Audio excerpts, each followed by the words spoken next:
கடந்த வாரத்துல இருந்து இந்த கிறிஸ்தவன் யார் புத்தகத்தை பார்த்துருக்குறோம். நம்மளை பரிசோதித்து பார்க்கறதுக்கான ஒரு முக்கியமான புத்தகம். இதுல 2 பிரிவு. ஆவிக்குரிய நிலையை பரிசோதிக்க உதவாத உரைக்கற்கள். எதெல்லாம் வச்சு ஒரு மனிதனை நம்ம விசுவாசின்னு சொல்ல முடியாது, இதெல்லாம் போலியான அடையாளம். அதெல்லாம் முதல்ல 7 சொல்றாங்க. அதுக்கப்புறம் ஒரு 11 அடையாளம் எது உண்மையான ஒரு மனிதனுடைய விசுவாச அடையாளம் சொல்லி சொல்றாங்க. சரிங்களா? இது நம்ம கடந்த முறை பார்க்கும் பொழுது அறநிலையில் ஒழுக்கம். ஒரு மனுஷன் ஒழுக்கமா இருக்கிறான், இந்த குற்றச்சாட்டு அவன் மேல வைக்கப்படலன்றதுக்காண்டி அவன் கடவுளுக்கு பிரியமானவன் அல்ல, இதுதான் நம்ம பார்த்தோம். அதே சமயத்துல ஒழுக்கம் இல்லாதவர்களே நம்ம விசுவாசின்னு சொல்றது. ஒழுக்கமா இருக்கணும், ஆனா அந்த ஒழுக்கம் கடவுள் விரும்புகிற ஒழுக்கமா, கடவுளை பிரதானப்படுத்துற ஒழுக்கமா, கடவுளை போற்றக்கூடிய ஒழுக்கம் தான் கிறிஸ்தவ ஒழுக்கம். கடவுள் இல்லாத ஒழுக்கம் அது செத்த பிணத்தை போலன்றதை பார்த்துருக்கோம். இன்னைக்கு 8வது பக்கத்துல 2வது பாடம், வேதத்தை அறியும் அறிவு. 8வது பக்கத்துல உள்ள வாசம். வேதத்தை அறியும் அறிவு. வேத போதனைகளை நன்கு கற்றறிந்து கொள்வது மாத்திரம் கிறிஸ்தவ வாழ்க்கை என்று வேதத்தை அறியாதவன் தன்னை கிறிஸ்தவன் என்று எண்ணிக்கொள்ள வேண்டாம். கல்வி பக்தியை உண்டு பண்ணாதுன்னு சொல்லும் பொழுது அது வேத கல்வியும் சேர்ந்துதான் இருக்கு. உலக படிக்கிற கல்வியை சொல்லணும், பைபிள் படிக்கிற கல்வியை தான் சொல்லணும். அதாவது நமக்கு அறிவுக்கும் ஞானத்துக்கும் வித்தியாசம் தெரிஞ்சுக்கணும். அறிவு வேற, ஞானம் வேற. அறிவுன்றது இன்ஃபர்மேஷன். நீங்க ஒரு படிப்பை படிக்கிறீங்க, அந்த படிப்புல இருந்து நீங்க சில தகவல்களை பெறுகிறீங்க, சில உண்மைகளை பெறுகிறீங்க. ஒரு அறிவியல் படிக்கிறீங்க, ஒரு கணக்கு படிக்கிறீங்க. இப்ப அதனால அது உங்களுக்கு பிடிச்சிருக்குன்னு அர்த்தம் கிடையாது.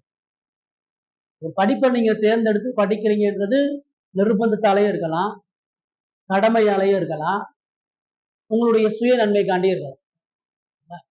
இந்த அறிவு பைபிள்லயே இருக்கலாம். நிறைய பேரு பைபிளுடைய போதனை எதிர்க்குன்றதுக்காகவே பைபிள் படிச்ச ஆட்கள்லாம்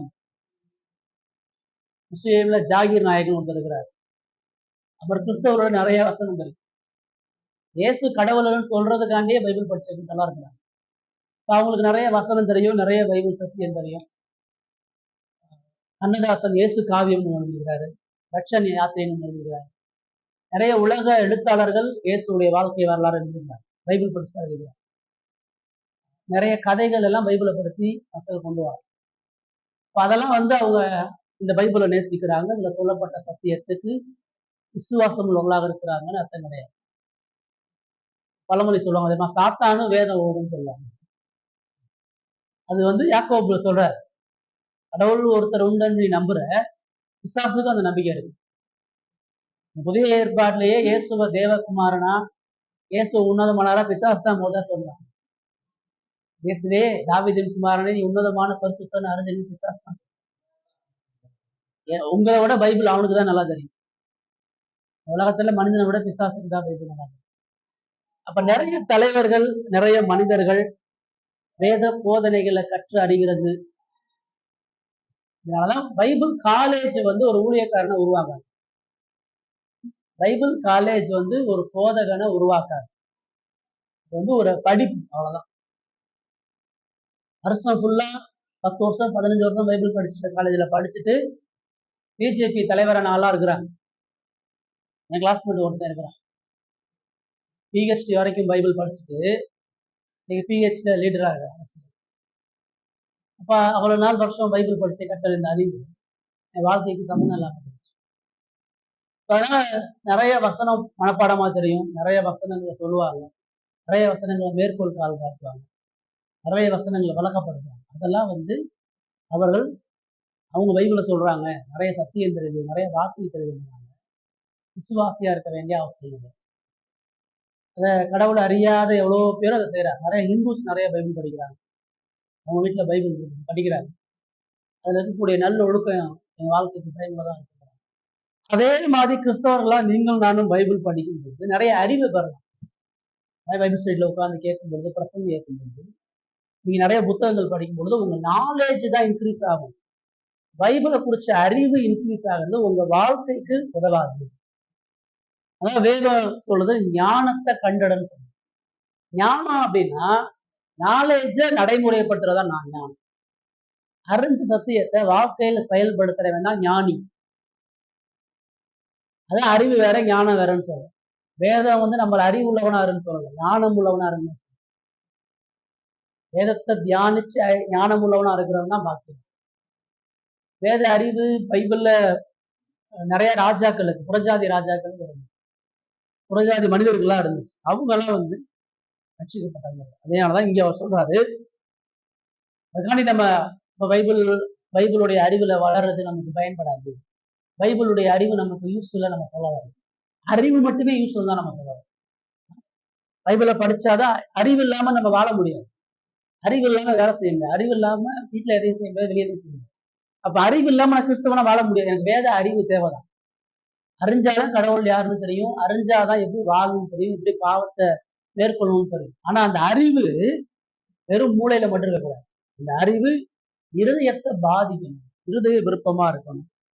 அதான் ஒரு ஃபர்ஸ்ட் 2 பேராகிராஃப்ல மெய் அறிவு இல்லாம வளர்ச்சி ஏற்படாது அப்படின்றார். ஆனாலும் மூளையினால் கடவுளை பற்றி அறிந்து ஆவிக்குரிய வாழ்க்கையை அடையாமல் போகக்கூடும். யூதாஸ் அதுக்கு ஒரு நல்ல எக்ஸாம்பிள்.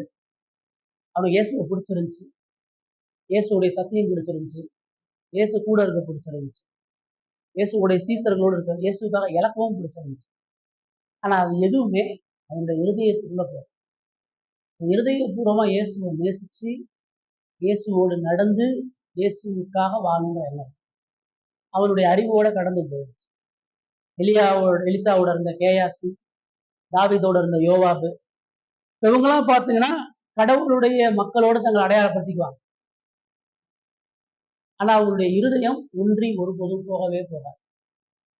ஒரு நாள் அவங்களுடைய அறிவு வீணா போகுன்றத வேதம் நமக்கு சொல்லும். சத்தியத்தை ஒத்துக்கிறது, சத்தியத்துக்கு ஆமா சொல்றது, சத்தியத்தினால சில நல்ல பண்புகளை வளர்த்துக்கிறது,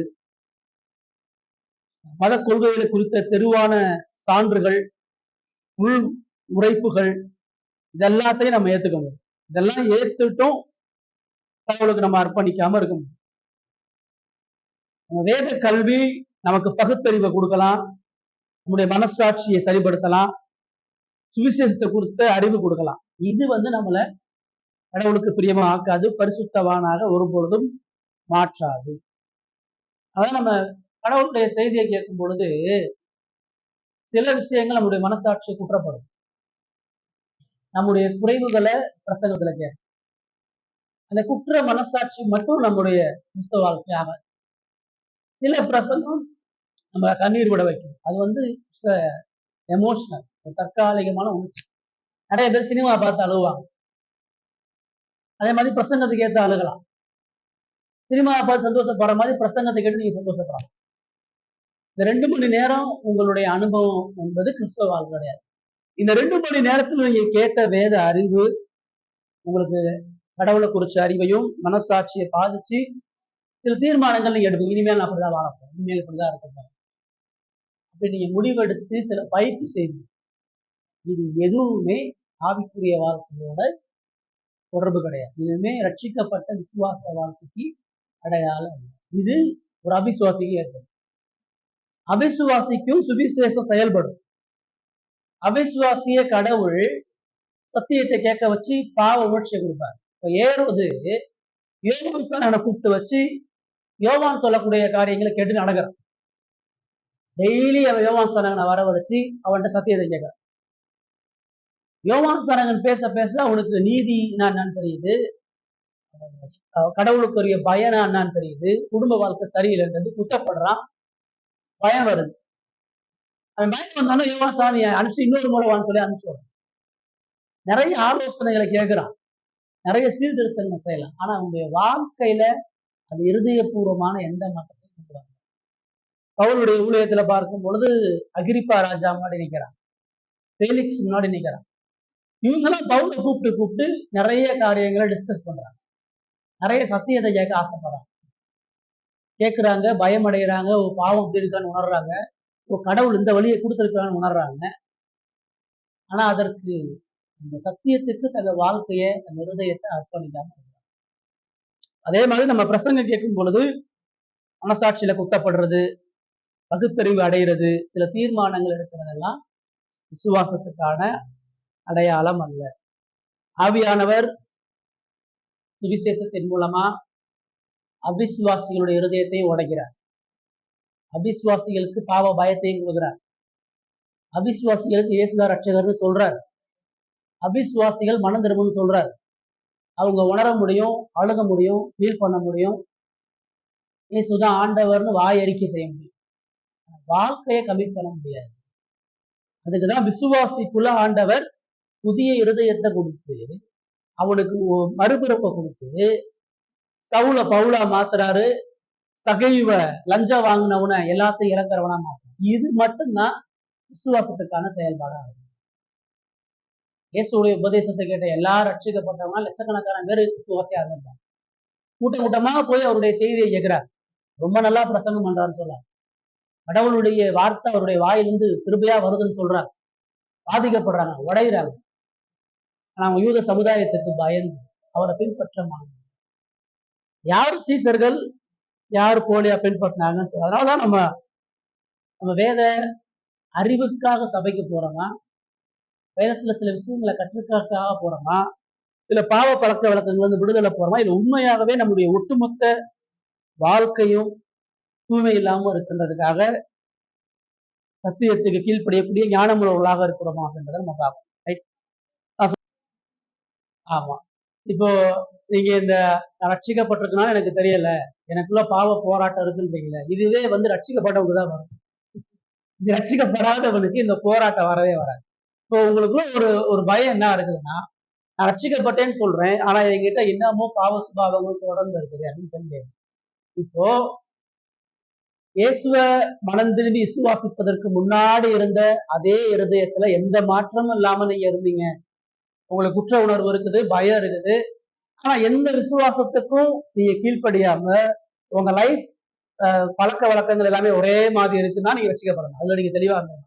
ஆனா ஆவியானவர் உங்களுக்குள்ள இருக்கும் பொழுது உங்களுடைய பாவத்தோடு ஃபைட் பண்ணுவதற்கான பலனை கொடுக்குறாரு. அப்ப நீங்க செய்யக்கூடாம இருக்கிறதுக்கு போராடுறீங்க. சில காலம் அதை செய்யாம இருக்கிறீங்க, முயற்சி பண்றீங்க. இந்த முயற்சியே விசுவாசிக்கு தான் வரும். அபிசுவாசிக்கு இந்த முயற்சியே கூட இருக்காது. பிரச்சனை என்னன்னா, நீங்க சத்தியத்தை அறிய உங்களுக்கு பாவம் பூதாகரமா தெரியும், இயேசு சிறுசா தெரியும். இப்ப கடவுள் இதை எப்படி பயன்படுத்துறாரு அப்படின்னா, உங்களுடைய ஒட்டுமொத்த பெருமைகளையும் உங்களுடைய வீழ்ச்சிகளையும் நீங்க அதிகமா உணர்ந்து கடவுளை நீங்க பெரிய அளவுல பார்ப்பதற்கான அஸ்திபாரத்தை கடவுள் செய்யறார். உங்களை உடைப்பதற்கு தான் உங்களுடைய பாவம் பெருசா தெரியும். நிறைய நேரம் நீங்க ரட்சிக்கப்பட்டதுக்கு அப்புறம் தான் நீங்க முன்னாடி செஞ்ச பாவத்தை விட ஆண்டவர் அறிஞ்சு செஞ்ச பாவம் பெருசா தெரியும். ஆனா உண்மை அப்படி கிடையாது. உண்மை என்னன்னா, நீங்க பாவத்தை டீப்பா பாக்குறதுனால அது பெருசா தெரியும். முன்னாடி நீங்க டீப்பா பார்த்துருக்க மாட்டீங்க. முன்னாடி நீங்க செய்வீங்க, ஒரு சில நேரம் மணித்தொழில்கள் மட்டும் அந்த குற்ற உணர்ச்சி இருக்கும், மறுபடியும் ரொட்டீன் வாழ்க்கைக்கு போயிருக்கு. நீங்க பாவம் செய்ய செய்ய உங்களுக்கு குற்ற மனசாட்சி மழுங்கடிச்சு பாவத்தை நியாயப்படுத்தி அது சரின்ற ஒரு ஸ்டேஜுக்கு போயிருக்கு. அதுதான் அவிசுவாசமான இருதயம். அவிசுவாசமான இருதயம் வந்து பாவத்தை ஒத்துக்க மாட்டா, சரின்னு சொல்லும். தன்னை காப்பாற்றுவதற்காக தான் பக்கம் உள்ள நியாயத்தை சொல்லும். ஆனா விசுவாசி பாவத்தை நியாயப்படுத்த மாட்டான். விசுவாசி பாவம் செய்யறேன்னு ஒத்துக்குவான். இந்த ஒத்துக்கிறதே அவிசுவாசிக்கு வராது. ஆவியானவர் இருக்கிறதுனாலதான் அவன் ஒத்துக்கிறான். தான் மீட்க போகணும்னு ஆசைப்படுறான், தான் வெளிவரணும்னு ஆசைப்படுறான், அதுல இருந்து மீண்டும் போகணும்னு ஆசைப்படுறான். அவனுக்குதான் அவனுடைய சிறிய பாவமும் பெரிய வைரஸ் மாதிரி போகும். இல்லைன்னா ஒரு விஷயத்த நீங்க தெரிஞ்சுக்கோங்க, நீங்க ரட்சிக்க பொழுது உங்கள்கிட்ட அந்த ரிமைனிங் சென்னுன்றது சாகிற வரைக்கும் சில பாவங்கள் உங்களால மேற்கொள்ளவே முடியாத அளவு வச்சிருக்கோம். ஏன்னா அது உங்களை ஹம்பிள் படுத்துறதுக்காண்டி வச்சிருக்கோம், உங்களை தாழ்மைப்படுத்துவதற்கும் உங்களை பரிசுத்த. இப்ப உங்களை ரட்சித்துட்டு உங்களோட பாவமே இல்லை, நீங்க எப்படி இருக்கீங்க? நீங்க நினைக்கிறீங்க நான் பாவமே இல்லைன்னா சந்தோஷமா இருக்கவே மாட்டீங்க. நீங்க பாவம் இல்லாம இருந்தீங்கன்னா பெருமை உள்ளவனா இருக்கு. பாவம் இல்லாம இருந்தா ஜெபம் பண்ண மாட்டீங்க. பாவம் இல்லாம இருந்தா பைபிள் வாசிக்க மாட்டீங்க, ஆராதிக்க மாட்டீங்க. உங்களுக்குள்ள பாவம்னு ஒண்ணு இருக்கிறதுனாலதான் கடவுளை கொடுத்த பயம் இருக்குது, ஆராதிக்கிறோம், வாசிக்கிறோம், பரிசுத்த வாஞ்சிக்கிறோம், இன்னும் கடவுளை போல, கடவுளுடைய சட்டத்தை போல நம்ம மாற பிரயாசப்பட்டு ஓடுறோம். இந்த போராட்டம் ஆவியானவர் கொடுக்கக்கூடிய ஒரு கிருபையினுடைய ஒரு ஈவு. இந்த போராட்டம் ரட்சிக்கப்படாதவனுக்கு வராது. அவனுடைய இருதயத்துக்கு அதுக்கு ஒருபோதும் சவுலையும் தாவீதையும் நீங்க கரெக்டா தான். ஆண்டவர் சவுலை தெரிஞ்செடுத்து ராஜாவா வைக்கிறாரு, தாவீதை தெரிஞ்செடுத்து ராஜாவா வைக்கிறாரு. இவனுடைய பாவத்தை கடவுள் ஒவ்வொரு முறை எக்ஸ்போஸ் பண்ணிட்டே இருக்காரு. சவுல் ஒரு இடத்துல கூட சாமுவேல் அவனை எச்சரிக்கும் பொழுது நான் கடவுளுக்கு எதிராக தப்பு பண்றேன்னு சொல்லவே இல்லை. ஒவ்வொரு முறையும் அவன் நியாயப்படுத்திட்டே இருக்காரு. அமலேக்கியரை போய் அழிச்சிட்டு வான்றாரு, அவன் நலமான ஆடு மாடுகளை கொண்டு வரான். சாமுவேல் போய் அதை சொல்றான். இது அப்படியே நீங்க தாவீதை கம்பேர் பண்ணுங்க. ஒவ்வொரு முறையும் பாவம் செய்யும் பொழுது கடவுள் அவனோட கண்டிக்கிறார், அதை விட்டுட்டு அப்படியே வெளியே வரான். நாத்தான் அந்த சிங்காசனத்துல இருக்கும்போது நாத்தான் சொல்றான், நீ விபச்சாரம் பண்ணிட்ட. அந்த இடத்துல ரெட்டுடத்தி சாம்பல உட்காந்து அழுகுறான். இதுதான் விசுவாசிக்கா விசுவாசியமான இருக்கும். கடவுள் சவுலுக்கும் பாவத்தை உணர்த்துறாரு, மனதிருந்தலை கொடுக்குறாரு, கிருபையின் நேதிகளை கொடுக்குறாரு, தாவீதுக்கும் கொடுக்குறாரு. இங்கேயும் பாவம் இருக்கு, இங்கேயும் பாவம் இருக்கு. நீங்க சவுலையும் தாவீதையும் பார்க்கும்போது தாவீது படுமோசமான பாவி. சவுல் விபச்சாரமானத வேதம் சொல்லல. சவுல் தன் பிள்ளைகளை கொடுமையா, தன் பிள்ளைகளை சரியா நடத்தாம போல நிறைய விஷயங்கள் சொல்லி கொடுக்குறான். சவுளுடைய குடும்பத்துல யோனத்தான் வளர்றான் தேவ பக்தியா. தாவீதோட குடும்பத்துல ஒண்ணு கூட ஆகல. குடும்பத்துல, ராஜ்யத்துல, எல்லா இடத்துலயும் தாவீதுடைய பலவீனத்தை பார்க்கணும். ஆனா ஆண்டவர் சொல்றாரு, என் இருதயத்துக்கு ஏற்ற ஒரே ஒரு விஷயம், பாவத்தோட போராடுறேன், பாவத்திலிருந்து விடுதலை பெற ஆசைப்படுறேன், அவன் பரிசுத்தத்தை வாஞ்சித்து ஓடுறேன். இந்த போராட்டம், இந்த ஆதங்கம் சவுல் கிட்ட சுட்டு போட்டாலும் வராது. கடைசி வரைக்கும் கடவுளுடைய நியாய தீர்ப்பு. இதுதான் நமக்கு புரியும்.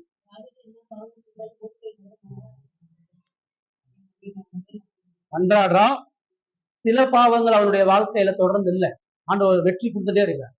பெருமையில இருந்து, மேட்டிமையில இருந்து, ராஜ்யத்துல கடவுளை முன்னிலைப்பட்டிருந்து ஒவ்வொரு பாவத்தையும் கடவுள் வெற்றி கொடுத்துட்டே இருக்கார். அதனால நம்ம வாழ்க்கையில சில பாவங்களை கடவுள் வெற்றி கொடுப்பாரு, சில பாவங்கள் தீர்க்க முடியாத அளவுக்கு இருக்காரு. இப்போ பவுலே சொல்றாரு, என் மாம்சத்துல ஒரு முள்ளு துடுக்கப்பட்டிருக்குது, நான் 3 முறை ஜெபமானே, கடவுள் போக்கல, என் பலவீனத்துல உன் கிருபை பூரணமா விளங்குங்க. அது வெறுமனே சரீர வியாதி கிடையாது, அது உள்ளான போராட்டம். ஏன்னா ரொம்ப 7 அவர் சொல்றாரு, நான் என் ஆத்துமால இருதயத்துல ஆண்டவருக்கும் என் மாம்சத்துல பாவத்துக்கும் ஊழியம் செய்யறேன். ஸோ இட்ஸ் கண்டினியூஸ் தான். ஆனா பரிசுத்துல வளர்றமா இல்லையா, நீதியில வளர்றமா இல்லையா, கிறிஸ்துவுடைய சாயலை நோக்கி ஓடுறமா இல்லையான்றதான் விஷயம். அதெல்லாம் இருந்துச்சுனாவே விசுவாசத்துக்கு பிரதானமானதாக. ஸோ அவிசுவாசிக்கு உணர்வு இருக்கும், கண்ணீர் இருக்கும், பாரம் இருக்கும், குற்ற உணர்வு இருக்கும். ஆனா அது வாழ்க்கையோட தொடர்பு இருக்காது. ஆனா விசுவாசியுடைய வாழ்க்கையை கடவுள் நிச்சயம் தூய்மைப்படுத்தி மாற்றுகிறார். அந்த மைக் எங்க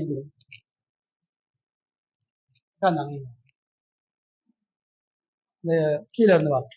மேலே தர்க்க ரீதியில் பார்த்தவைகளை அன்றாட வாழ்க்கையின் நிகழ்ச்சிகளினால் நிரூபிக்கலாம். எடுத்துக்காட்டாக, பொல்லாதவர்கள் மத கொள்கைகளை நன்கு கற்று கிறிஸ்துவ அபிப்பிராயங்களுக்கு இசைந்திருந்த போதிலும் அவர்களில் மெய் கிறிஸ்துவ வாழ்க்கை காணப்படுவதில்லை. இந்த பேஜ்ல என்ன சொல்லப்படுது வாசிக்கலாம், அடுத்து வாசிக்கலாம். முதல்ல இதை வாசிச்சு வளர்க்க என்னன்னு பார்த்தோம். இயேசு பெத்லகேம்ல பிறக்கிறாரு. அந்த செய்தியை கேட்டு ஞானிகள், கிழக்குல இருந்து சாஸ்திரிகள் வர்றாங்க. வந்த உடனே நட்சத்திரம் மறந்துருச்சு. அவங்க ஏரோதுடைய அரண்மனையில போய் யூதருக்கு ராஜாவாக பிறந்திருக்கவன் எங்கன்னு கேட்கிறாங்க. அந்த ராஜா யாரை கூப்பிடுறான்? ஆசாரியர்களே வேதபாரர்களையும் கூப்பிடுறான். அந்த வேதபாரகர்கள் மேசியா எங்க பிறப்பாருன்னு கேட்கும் பொழுது மீகா தீர்க்க தரிசனத்தை அவங்க கோட் பண்ணி, மேசியா பெத்லகேம்ல பிறப்பாரு, எப்பிராத்தா எனப்பட்ட பெத்லகேமே, நீ யூதாவின் பிரபுக்களில் சிறியதல்ல, இஸ்ரவேலை ஆளும் பிரபு உன்னிடத்துல இருந்து புறப்படுவார். அந்த வசனத்தை சொல்றாங்க. பெத்லகேம்ல தான் பிறப்பாருன்னு சொல்றாங்க. எங்கேயோ ஒருத்தவன் வேதம் தெரியாதவன் யூதருக்கு ராஜா பிறக்கான்னு பார்க்க வர்றான். இயேசு எங்க பிறப்பாரு, எப்படி பிறப்பாருன்னு எல்லாம் தெரிஞ்சவன் இயேசு போய் பார்க்கணும். யாரு போய் தொழுது கொண்டா? புறஜாதிகளாக இந்த சாஸ்திரிகள் போய் தொழுது கொண்டு தப்பிக்கப்படுறான். எல்லாம் தெரிஞ்ச வேத பாரகனும் ஆசாரியனும் ஒருத்தையும் கூட பெத்லகேம்ல போய் பார்க்கணும். உண்மையா பொய்யான்னு கூட போய் அவங்க பார்க்கணும். இதுதான் வேத அறிவை தெரிஞ்சிருந்தும் கடவுளை அறியாததுக்கான ஒரு பெரிய எடுத்துக்காட்டு. இயேசு வாழ்ந்த காலகட்டத்துல அங்க இருந்த யூதர்களும் பரிசேய சதுசேரிகளுடைய எல்லா பேருக்கும் வேதம் நல்லா தெரியும். வார வாரம் ஜப்பாலயத்துல வேதம் போதிக்கப்படும், நியாயப்பிரமாணம் வாசிக்கப்படும், நிறைய வசனங்கள் அவங்களுக்கு நிறைய பேர் ஏற்றுட்டு வரும் பொழுது வசனத்தை கோட் பண்ணி தான் வர்றாங்க. ஓய்வு நாளை குறிச்ச மற்ற உயிர்த்தெழுதலை குறிச்ச சொல்லும் பொழுது மோசை இப்படி சொல்லியிருக்காரு, பழைய ஏற்பாடு இப்படி சொல்லியிருக்குதுன்ற கிட்டதான் வர்றாங்க. அவங்களுக்கு வேதம் இருக்குது, அறிவு இருக்குது, ஆராதனையில பங்கு பெறுகிறார்கள். ஆனா இயேசு ரொம்ப தெளிவா சொல்றாரு, என்னையும் என்னுடைய பிதாவையும் வெறுத்தாங்க. இயேசுவை யாருன்னு அவங்களால கண்டுபிடிக்க முடியல. அவர்கள் கடவுளை அறிந்திருந்தும் அவரை மகிமைப்படுத்தாமல் சோஸ்தறியாமல் தங்கள் சிந்தனைகள்னாலே வீணரானார்கள். யாருன்னு தெரிஞ்சிச்சு, நிராகரிச்சாங்க. மத்தேயு 23 முழுவதுமா இயேசு இந்த போலியா வேத அறிவை பெற்றுக்கொண்டும் வாழ்க்கை மாற்றம் இல்லாத பரிசேயர்கள் தான் கடந்து கொள்கிறார். இன்னைக்கும் மக்கள் ஒரு மனுஷனை கடவுளுக்குள்ளாக இருக்கிறான் அப்படின்றத எப்படி வச்சு பாக்குறாங்க? வெளியே செய்யக்கூடிய பக்தி நிறைந்த காரியங்கள், வெளிப்பிரகாரமா எவரு பக்தியா இருக்காரு, எவ்வளவு யோக்கியமா இருக்காரு, எவ்வளவு பரிசுத்தமா இருக்காரு. ஆனா வேதம் அதை மட்டும் ஆதாரமா கொண்டு ஒரு மனிதனை விசுவாசம் சொல்லி பார்க்கிறோம். அதை யாக்கோப்ல ஒரு பிசாசுகிட்டே ஒரு ஒப்பிட்டே சொல்றாரு. பிசாசு கடவுளை குறிச்ச அறிவு இருக்கு, பிசாசு கடவுளுடைய திட்டம் என்னன்னு தெரியும், பிசாசு பொய்யுக்கு பிதாவாக இருந்தாலும் எல்லா கொள்கைகளும் தெரியும். இயேசு யாரு, பிதா யாரு, மீட்பினுடைய திட்டம் என்ன, இதெல்லாம் அறிந்திருந்தும் பிதா பிசாசும் பிசாவினுடைய கூட்டமும் நரகத்துக்கு போற மாதிரி அநேக ஜனங்கள் சத்தியத்தை அறிந்திருந்தும் மனசாட்சியில குத்தப்பட்டோம், வேத அறிந்திருந்தும் கிறிஸ்துவ உணர்ச்சிகளை கொண்டிருந்தோம் அவர்கள் கடவுளை விட்டு தூரம் போக முடியும் சொல்றாங்க. அதனாலதான் நம்ம ஒரு உண்மையான சபையில இருந்தும் நிறைய சத்தியத்தை விளக்கமா போதிச்சும் பிரசங்கிச்சும் கூட அவர்கள் கடவுளை அறியாம நரகத்துக்கு போகும். சீர்திருத்த சபையில இருக்கிற போதகர்கள் எல்லாம் பரலோகத்துக்கு போயிடாம நம்ம சொல்ல முடியாது. யாருக்கும் யாருடைய விசுவாசத்துக்கு நம்ம கேரண்டி கிடையாது. கடவுள் ஒருத்தர் தான் அந்தரங்க இருதயத்தை அறிஞ்சு அந்தரங்கத்துல இயேசுவோட வாழ்றவன்னா நித்தியத்துக்கு போறோம். இப்ப நம்ம கேள்வி, நம்ம அந்தரங்கத்துல இயேசுவோட வாழ்றோமா அப்படின்றதான் முக்கியமா.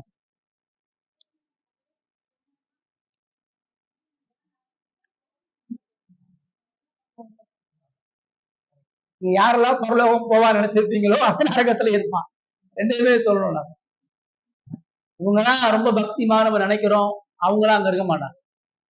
சில பேர் நம்மள நினைச்சிருக்கவே மாட்டோம், அற்பமா எண்ணிருப்போம். சில பேர் மேல நமக்கு சரியான சிந்தனை இருந்திருக்காது. நியாய தீர்ப்புனாலதான் நம்முடைய சிந்தனைகள்லாம் எவ்வளவு தப்பு நம்ம பார்ப்போம், நம்முடைய எதிர்பார்ப்புலாம் எவ்வளவு தப்புன்னு சொல்லி பார்ப்போம். கடவுள் நீதியின் திருடத்தை கொடுத்து பரலோகத்துல கனப்படுத்தக்கூடிய மக்கள் நிச்சயமா உலகத்துல புகழையும் பேரையும் அடையாதவர்களா இருந்தாங்க. உலகத்துல பேரையும் புகழையும் அடைந்தவர்கள் பரலோகத்தை நிச்சயமா மேன்மைக்குரியவர்களா இருந்தாங்க. உலகத்துல பாடுபட்டு அவமானத்தை நிந்தை அடைந்தவர்களா கடவுள் பரலோகத்துல உயர்த்துறவரா இருக்கிறார். அதனால நம்ம தினந்தோறும் நம்மளை கேள்வி கேட்கணும், ஃபுல்லாக இயேசு இருக்காருன்ற கேள்வி. கடைசி வாசனை ஒன்று பொருந்திய 2:14 ஒரு சத்தியத்தை கற்று அறிந்து கொள்வதற்கும் அதை மனதில் உணர்ந்து கொள்ளும். முன்னாடி வாசிட்டாங்க, இந்த வாசி முடிச்சாங்களா? அதான் ஒரு சத்தியத்தை கற்று அறிந்து கொள்வதற்கும் அதை மனதில் உணர்ந்து கொள்வதற்கும் பெருத்த வித்தியாசம் இருக்கிறது. பிரான்ஸ் நாட்டில் வால்டர் எனப்பட்ட பிரபல ஞானி இருந்தான். அவன் ஒரு நாத்திகன். அவன் பிரான்ஸ் நாட்டில் உள்ள வேறு எவரையும் விட தன் வேதத்தை நன்கு அறிந்தவன் என்றான். வேதத்தை வலிமையுடன் எதிர்த்து பிரச்சாரம் செய்வதற்கென்றே வேதத்தை படிப்பதாக சொன்னான். இது நம்முடைய எச்சரிப்பு ஆண்டவர் சத்தியத்தை கொடுத்திருக்கிறாரு, ஐக்கியத்தை கொடுத்திருப்பாரு, சத்திய சபையில இருக்கலாம்.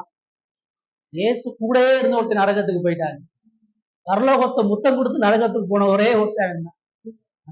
தினந்தோறும் கடவுளுடைய மகிமையை கண்டும் கடவுளோடு சஞ்சரித்தவன் கூட நரகத்துக்கு போக முடியும்னா நம்மளாம் எந்த நேரத்துல இருக்கிறோம்? நம்ம ஆரம்பிச்சோம். இப்போ நம்முடைய விசுவாசம் என்பது வெளியில இல்லை, நம்முடைய விசுவாசம் என்பது பிரதானமா நம்முடைய உள்ளான இருதயம். அந்த உள்ளான இருதயம் சார்ந்த விஷயங்களை மாற்ற வரும் பொழுது வெளிப்பிரகாரமான செயல்கள் ஆதாரமா இருக்கும். இல்லை, இப்ப எனக்குள்ள விசுவாசம் உள்ளே இருக்குது, நான் வெளியில எப்படி வேணாலும் வாழ்ந்துருவேன் நம்ம சொல்ல முடியாது. உள்ளான விசுவாசத்தில் இருப்பது போல வெளியில இருக்குதான்றதான் நம்ம செக் பண்ணணும். இப்போ மாற்றம் இருதயத்துல வரும் பொழுது அது செயல்ல குறைவுபடாம தெளிவா அக்யூரேட்டா வரும். இருதயம் எதை ஆசைப்படுதோ அதுதான் கை செய்யும். இருதயம் எதை ஆசைப்படுதோ அதான் கண்ணு பார்க்கும். இருதயம் எதை ஆசைப்படுதோ அங்கதான் கால் போகும். என்ன வெறுமனே போலியான ஒரு வாழ்க்கை வாழ்ந்துடக்கூடாதுன்றதுக்காண்டி இவ்வளவு விஷயத்த நம்ம திரும்ப திரும்ப கேட்கணும். உண்மையாகவே ரட்சிக்கப்பட்டவன் வந்து எனக்கு பரலோகம் கன்ஃபார்ம் சொல்லவே மாட்டான். ரட்சிக்கப்பட்டவன் தினந்தோறும் நான் உண்மையாகவே கிறிஸ்து எனக்குள்ள இருக்கிறாரான்னு தேடிக்கிட்டே இருக்கும். ரட்சிப்பு எனக்குள்ளாம நடந்திருக்குதான்னு கேட்டுதான் இருக்கும். ஒவ்வொரு முறையும் அவனுடைய பாவம் வெளிப்படும் போது அவனுடைய ரட்சிப்பு அவன் கேள்வி கேட்பான். அதுதான் அவனுக்குள்ள செயல்படும்.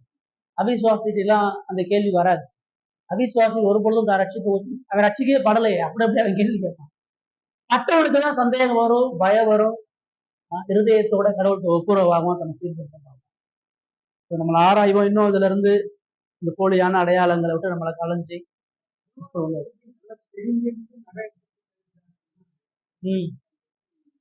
இப்ப நீங்க உங்களோட ஒருத்தர் காசை கூட வாங்கிட்டு போனார் பிள்ளைல பிளெஸிங் அவர் மாதிரி ஆட்கள் கிறிஸ்தவனா இருந்து கிறிஸ்தவ சேவை செய்யறேன்னு சொல்லி கிறிஸ்தவ ஊழியத்தை கூட இருக்கலாம், போதகரா கூட இருக்கலாம், பைபிள் நல்லா விளக்கப்படுத்தலாம், சத்தியம் நல்லா வெளிப்படலாம், ஆனால் நரகத்துக்கு போக முடியும். பேச்சாளன் பிரசங்கி அதுக்கும் தனிப்பட்ட வேத வாழ்க்கைக்கு சம்பந்தம் கிடையாது. பிரசங்க இடத்துல இருக்கிறது ஒரு கொஞ்ச நேரம் வேஷம், 2 மணி நேரம் வேஷம். அதை விட்டு இங்க இதுதான் உண்மை, இங்க எப்படி இருக்கணும்னு இதுதான் உண்மை. அதான் நம்ம பரலோகத்தை குறிச்சு பேசியும் நிறைய பைபிளை பத்தி பேசியும் ஒரு மனுஷன் ஆண்டவாரி அமைப்பு ஜோம் பாலனை ஜோம்